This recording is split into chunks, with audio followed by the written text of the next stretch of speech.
জয় গুরু। পরম প্রেমময় শ্রী শ্রী ঠাকুরের শ্রীচরণে আমার শতকোটি কোটি প্রণাম। ঠাকুর পরিবারের শ্রীচরণে আমার শতকোটি কোটি প্রণাম।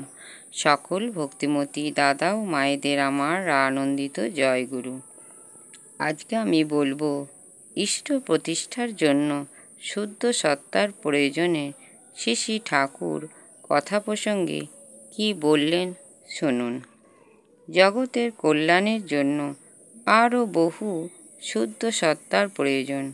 আমার মনে হয় তারা সব নিরালম্ব বায়ুভূত নিরাশ্রয় হয়ে ঘুরে বেড়াচ্ছে। জন্ম নেওয়ার মতো ঠাঁই পাচ্ছে না, ঠিকানা পাচ্ছে না, দাঁড়ে দাঁড়ে করাঘাত করে বেড়াচ্ছে। যেখানে নিষ্ঠা নেই, পবিত্রতা নেই, সদাচার নেই, সংযম নেই, বিহিত সুসংস্কার নেই, সেখানে তো আর তারা আসতে পারে না। তাই তো আপনাদের কাছে অত করে কই দীক্ষার কথা, বিবাহ সংস্কারের কথা, সুশিক্ষার কথা, পরিবারগুলিকে আর্যাচারে অভ্যস্ত করে তোলার কথা। সাত্ত্বিক আচার নিয়ম বিধি বিধান এগুলোকে যদি পুনরুজ্জীবিত না করেন তাহলে কিন্তু শুধু দর্শনের বক্তৃতা ঝেড়ে কাজ হবে না। আলোচনা প্রসঙ্গে 4/24/1942।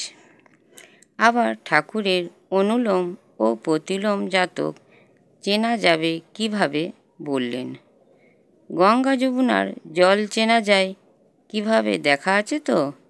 বিশুদ্ধ বংশ হলে মানুষ সুকেন্দ্রিক হতে পারে, নতুবা দোদুল্যমান চিত্ত হয়। ওই রকম হলে কখনো উথলে ওঠা হয়, কখনো বা একেবারে ঝিমিয়ে পড়ে। অ্যালসেশিয়ান কুকুর দেখো না, তারা কেমন এক প্রভুতে সুকেন্দ্রিক। ওই হলো অনুলোমের লক্ষণ।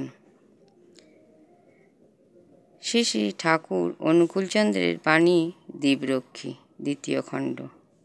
এই ভিডিওটি ভালো লাগলে একটি সাবস্ক্রাইব করে পরের ভিডিওটি বানাতে আমাকে উৎসাহিত করবেন। পরমপিতার রাতুল চরণে আমার প্রার্থনা, সবাই ভালো থাকবেন, সুস্থ থাকবেন ও আনন্দে থাকবেন। জয় গুরু। বন্দে পুরুষোত্তমম, বন্দে পুরুষোত্তমম, বন্দে পুরুষোত্তমম।